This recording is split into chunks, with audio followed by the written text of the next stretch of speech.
Hey everybody, Brandon Swanson here from Most Valuable Podcast, and we are continuing on with our top 25 preseason countdown. Right now with number 21, the Kansas State Wildcats. A team 9-4 last year, 7-2 in the conference. They were very good. However, a little shakeup on offense. Jake Waters, no longer there. Joe Hubener is the favorite to start. The guy has never played at the quarterback position in high school or in college. Maybe when he was kicking it in the backyard, maybe he did. But now when it counted. But now this year, they're going to be leaning on him to be able to be very good and take the team back to their 9-4 finish they had a year ago. On the ground game, Charles Jones returns 540 yards last year. 13 touchdowns. K-State didn't have a single running back that ran for more than 76 yards in a game. That's what we call frickin' terrible. That can't happen again. Charles Jones really needs to get going with his yardage. I'll take those 13 touchdowns. That's impressive. If he can bump that up, it's going to be really good.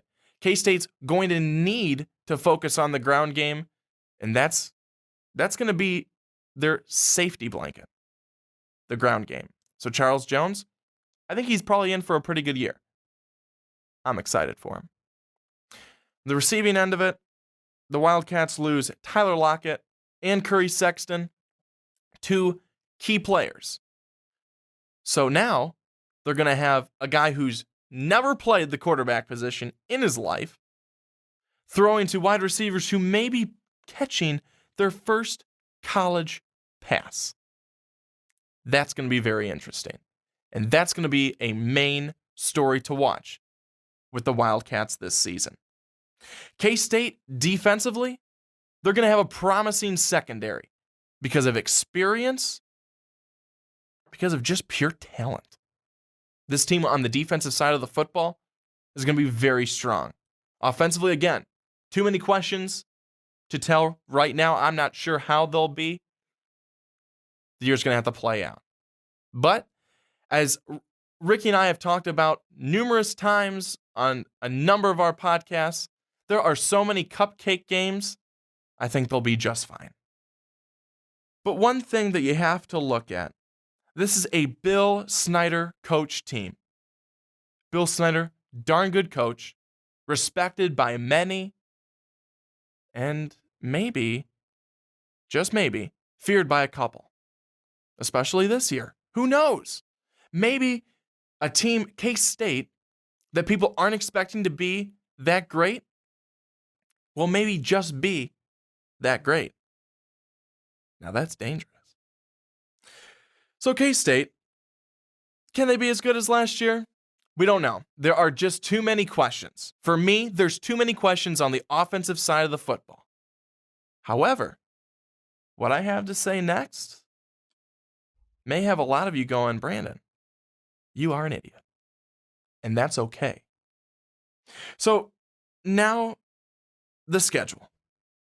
First couple of games, going to be pretty simple, I think. The first game, South Dakota and the Coyotes. That's a win for K-State. It's kind of an easy one. So Hubener walks into an easy game, I think. Week 2, at the UTSA Roadrunners. I don't know who they are, so I gave them a win. Now at 2-0, K-State's looking pretty good. Week 3, Louisiana Tech Bulldogs. LA Tech. As some people would say, Los Angeles Tech. But they wouldn't really know what they're talking about because they're stupid. 3-0 right now for K-State. 3-0, they're looking good. Then they have an off week, and then that gets into the meat of their schedule. And it also is a road game at Oklahoma State. I gave them a win. They pick up their first conference win. They're 1-0 in the conference. They're 4-0 to start. Like I said earlier, cupcake games are a blessing. The first 3 are just that. I don't think Oklahoma State is going to be a cupcake game. Oklahoma State will be in the thick of things when it's all said and done, I think. But K-State will get the win. It'll be a close one. They'll get the win. Week 5. This is when things get exciting. Well, by exciting, I mean difficult. TCU, the Horned Frogs. It's going to be a tough game, and it's going to be the first loss for K-State on the season. So right now, still sitting pretty, 4-1. Doesn't get much easier. They'll play Oklahoma at home, and they'll also lose that one. Again, I think you look at these teams, and you're going, Brandon, you're going through all these games. Why? Why are they winning? Why are they losing? Well, you know why they're winning the first 3. Not difficult teams. Oklahoma State will be a challenge. They get through them, though. TCU, they're just better. They have more consistency there. They have better players offensively. They're going to get the win. I think the same thing because of Oklahoma. Same thing giving them the win. That's why Oklahoma gets the win. So now, 4-2. Now you move on at Texas. It's a win at Texas. Texas, not that great. Again, back to the Vince Young days. It's just not back there. Texas trying to get back to those days. They're not there yet. So a win at Texas. Then Baylor. That one's going to be a loss. Again, Baylor, just a better team than K-State. And like I said before, too many questions offensively. K-State, how many of these games are they going to be in? A lot of them will be tight. Even some of the ones that you think a year ago should have blown them out, those games this year, they're going to be close. So they lose to Baylor. Then at Texas Tech, they get a win there. Iowa State, they get a win there. Kansas, that's a win. And you're probably going, Brandon, and the last game's a win too. Well, little spoiler alert. It's not really a spoiler, so that was stupid.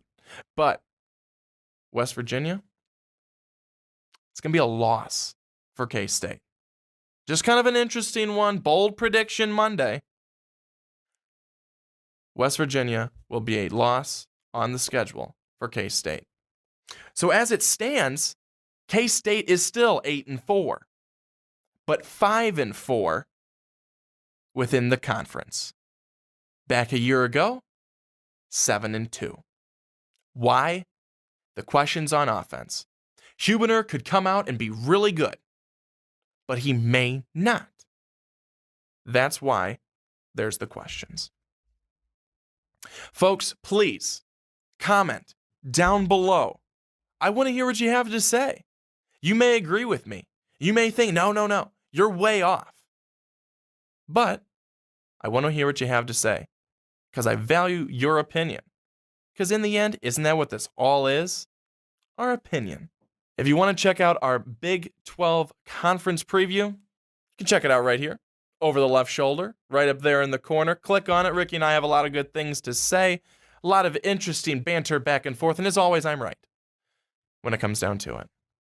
But folks, also, you can follow me on the Twitter, as they're calling it these days, at young_swan19. I'm always saying good stuff. And when I'm not, it's probably because I'm not tweeting, because everything I tweet is gold. And you can follow us at Most Valuable Pod. Folks, it's been a lot of fun. This was number 21 in the top 25 rankings, the K-State Wildcats. Thanks so much for tuning in. Hey guys, like the video? Then hit that subscribe button. But if you liked it even more, you should check out our Patreon page. We have a lot of different rewards and goals for those of you who would love to support us. So make sure to click that link down in the description to check out those pretty kick-ass rewards.